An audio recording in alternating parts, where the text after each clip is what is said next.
Hello everybody and welcome back for another episode of Indie Impressions. My name is Nick and today we're going to be checking out something called Look by developer Mikkel BF. This is a sort of an interactive piece of poetry or journey or experience, less so on the gamification side of things. And I know we tend to get back into that debate every now and then, and I don't really think that it particularly matters one way or the other, but I say it because in this case, being that it's sort of a piece of poetry, it actually is mostly self-contained in terms of context, and there's not a whole lot to be said in terms of framing. We can just kind of jump right into this and experience it as we go, so that's exactly what I'm going to do, and let's see what we've got. So, we spawn ourselves into a forest with a big, beautiful moon up ahead. It's actually quite stunning, and the vista ahead of us is actually, perfectly framed, so the canopy opens up, and we can actually get a sight of that moon that almost looks like a face crying if you turn your head a little bit sideways, or maybe one of the little cocked head Spirited Away dudes that are, I can't actually remember, or not Spirited Away, Princess Mononoke, if you remember those. So let's see what we have going on here. We've got some grass, we've got some trees, we've got some lighting, and that's about it. So we're going to head over in the only direction that it looks like we can. Oh, there's a beautiful bird, and I don't know where it's going, but we're going to follow it in just a second. I just want to take a quick look out and glimpse at some of this beautiful art that we've got going on. That is really, really pretty. And that is one of the reasons that I wanted to cover this. Game is super short, and I say game, with the caveat, game, experience, whatever you want to say about it, journey, is all valid. But the production values were really nice on this one, and I thought it was definitely worth a look, even despite that it's so short. That is a really pretty moon, though. I love the radiating light element. Anyway, I should probably walk on before spend too much time here. I have played this ahead of time, by the way, so I do know what's going to come up, but I will try not to spoil anything if I can. That would be one of those things. There was a cliff up there that actually decided to give way with the perfect timing not to hit us, thankfully. But it does look like we're not going to be going in this direction anymore.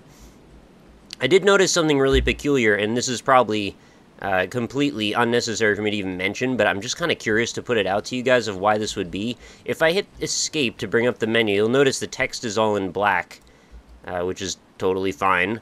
Black, see, black, everything's normal there.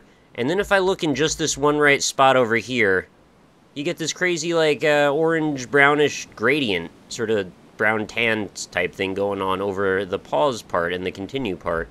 Now if I move it up here, it's less so.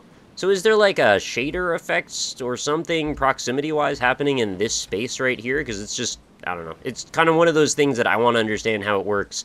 And since I don't, well, I'm kind of putting it to you guys to maybe answer that question for me. Or if the developer ever sees this, I'd be curious as well. Maybe there's some kind of invisible tag there that's affecting the text. So let's go into this cave that definitely isn't menacing at all. It looked red from the outside, but then when we get inside, it's actually quite green in here. And I'm getting, some very mild Dear Esther vibes from it. And also, by the way, I don't know if this really matters, but you can actually backtrack if you really want to. There isn't really a reason to, as far as I can tell, but I just figured I would mention it since it's so rare that developers let you do that. It usually seems like when you make progress in something like this, you get walled off. Uh-oh. Is that a skull? It is a skull. It looks like it's like a deer skull or something, but it doesn't have the usual requisite skull parts to it, or maybe a cow skull, but minus the horns. Uh-oh. Well, I don't know if you could hear that. I tried my best to find a good balance on the audio, but I didn't find one where the highs seemed not to wash out my voice, where the lows were actually audible as well. So there are some really good sound effects in this, but at the same time, I couldn't find a spot where they were sort of normalized to a good enough degree that I could hit all of them. Alright, so there's some crystal and stuff going on down here, and we've got some kind of cave down in this direction. Let's see what's going on over here. Oh. It said, psst, in here. And there's some bones pointing in an arrow in this direction. Ah, we found the secret developer Easter egg room. That's kind of awesome, and this picture's really pretty. Really, that is very nice. That's a really cool quality it has, actually. All of the art for this game is surprisingly really well done, I have to say. I didn't even see this rabbit when I walked through before.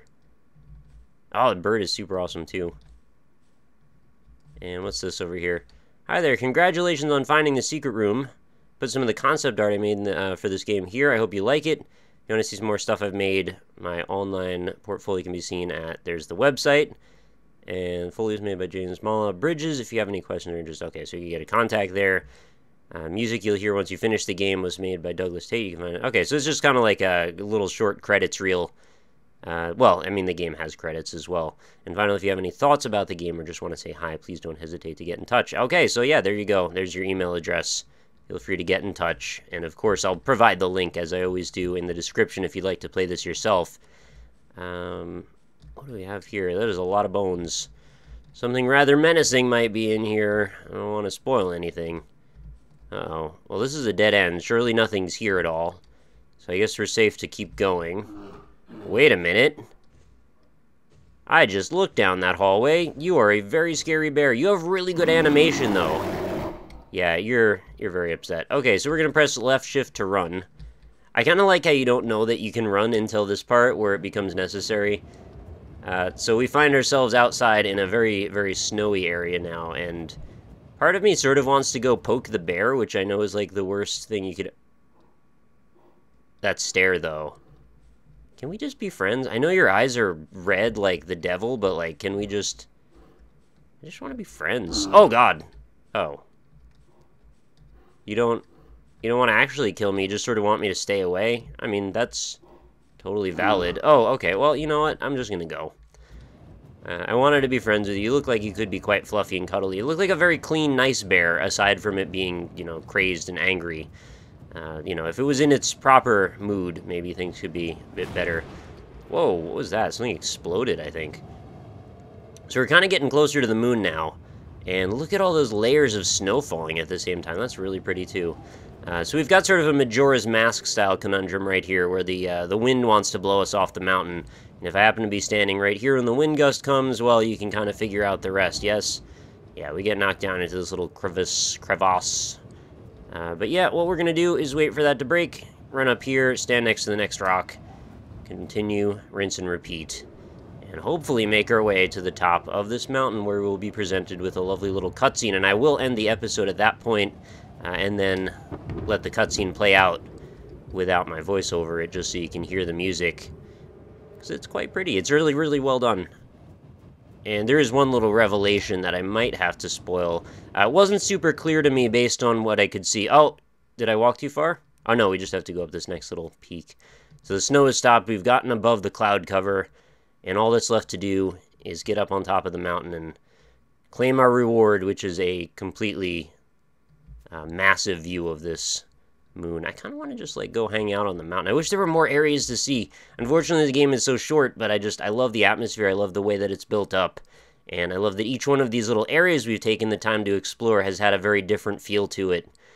We started this just like tranquil, placid little forest, and then we go through a menacing cave, and then we have like the, you know, nature itself trying to stop us, but we end up at our goal. And so the thing that I'm going to spoil is the character that the camera will zoom in on is actually us, but that isn't necessarily super obvious while you're playing through the game. And maybe it should be more obvious, but at the same time, you know, I'm not sure it matters all that much.